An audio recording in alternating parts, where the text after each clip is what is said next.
everyone, this is WobblyWallaby. Today I'm going to show you my Khalitzburg build that I use for Ghost Palace and Ragnarok Mobile.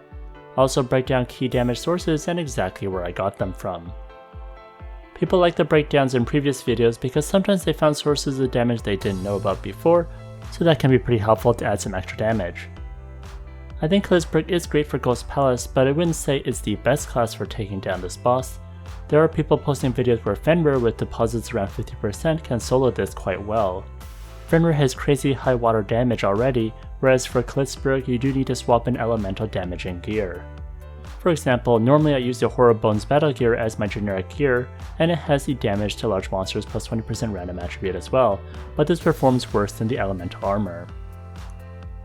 The same goes with Steel Ambition, it doesn't do as well as the water accessories. For Ghost Palace, I also wanted to try out the Kobald Leader and Griffin Star combo, and I swapped this up by using the item bar. It actually does pretty well in Ghost Palace. I previously used Griffin Star in my Retrograde build to get the raw attack as well. She also has a high attack rate, so the Griffin Star gets to 10 quite quickly.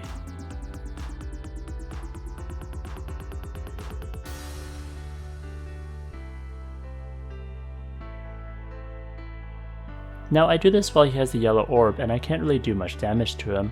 I item swap from my bar, and then charge up my Griffin Star card for the 500 raw attack. I wouldn't use this strategy for other instances as the item swap does have a damage loss temporarily, though you could charge up on mobs as well before hitting a boss.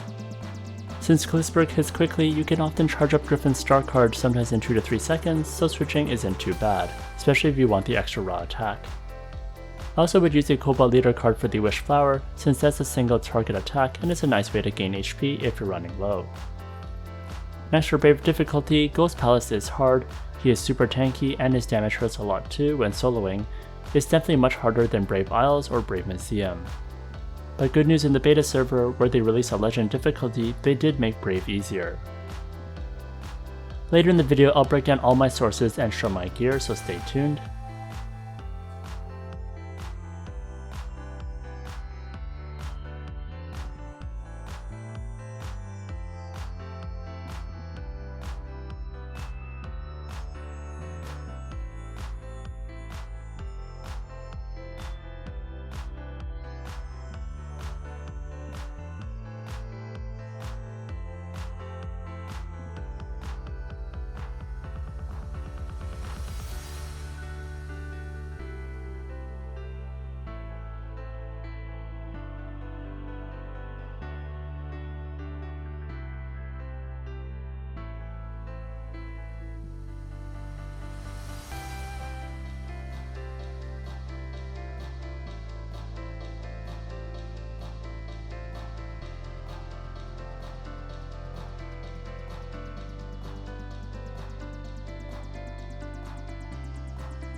The boss finally goes down.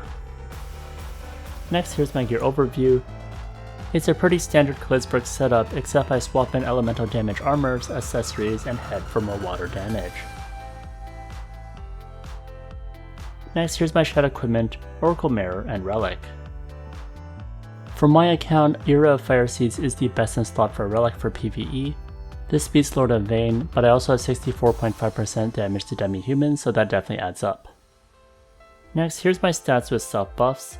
I have 35,000 attack, 426 strength, 283 agility, 93.7% penetration, 56.5% skill damage, 218.7% ignore defense, 138% water damage, and finally 56.5% damage to demons.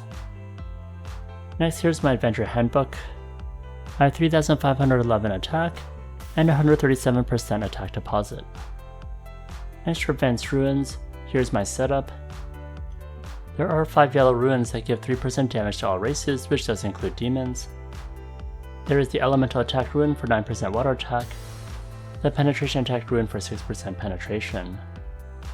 Next for Arcane Runes, I use the White Blade Rune for dealing with bosses who are often solo, the Spirit Rune for SP recovery, and the War Preparedness rune for self-shield. Next, here's the breakdown. For 93.75% penetration, Blessing of Goddess, Acer Monument, and Weapon Refine levels are big contributors. Getting armor breaking enchants is also important too. Next, for 56.5% skill damage, the skill Flower of Desperation adds 30%, which is one of the reasons why Khalitzburg is so easy to hit the ideal stats. It's Too Late is a great gacha that also adds skill damage, which I use for many of my classes. Next, for Ignore Defense, Flower of Desperation giving each penetration percentage as Ignore Defense percentage is insane, so it's very easy to hit the ideal 200% Ignore Defense. This is great if you lack morale and chance, and you can also swap in better gear. Next, for 138% water damage, the armor and accessories add a ton, as well as the Blessing of Goddess. Also, the 15% from Ice Controlling Alloy is a big temporary boost. Next, for 56.5% damage to demons, 15% from the advanced runes is huge. Also, Gloom and Ultraman cards can be hard to snap or be expensive, but definitely try to get them. Next, for Agi, which contributes to Wishflower damage, multi-classing adds 30, which is huge. Many relics also have 10 to all attributes. The Agi A meal is also really nice, as well as the Adventure Class A for 12. Next, for Strength, I had a friend recently ask me how people get so much strength. Here's a huge list, and gears add a ton here and many require tiers as well. Shadow Equipment also adds strength, and those add up a lot. Also, don't forget Strength B meals, as well as the Class A for 12. There are more sources as well, so you can definitely build this up. Next, for swaps, I can show you with a quick damage test. If you use Wishflower normally with the Drake Star card and the Minoris card, you don't get much life gain. Next, when I switch to the Sword of Hanne, which has the Kobald leader card, and I just use this because I don't have another copy of her class specific weapon, you can see the difference here. When I hit with a single target skill, I get a ton of health back, so it's quite nice. This is great if you desperately need some HP back. Next, for charging up the Griffin Star card, it happens super fast and you can swap back. So this is a nice way to get 500 raw attack, and that adds up a lot. Well, that's all. I wish you luck with Ghost Palace, and in case you're missing some damage sources, I hope the breakdown helps you find some new sources, and if you have some additional ones that you find super useful, let me know in the comment section as well. You can also go to romhandbook.com to search for unlocks and deposit bonuses too, because it's often easy to miss some for the cards or equipment. If you enjoyed this video, please like, comment, and subscribe. Here's a video that I'd recommend. If you want more Khalitzburg videos, check out this playlist over here.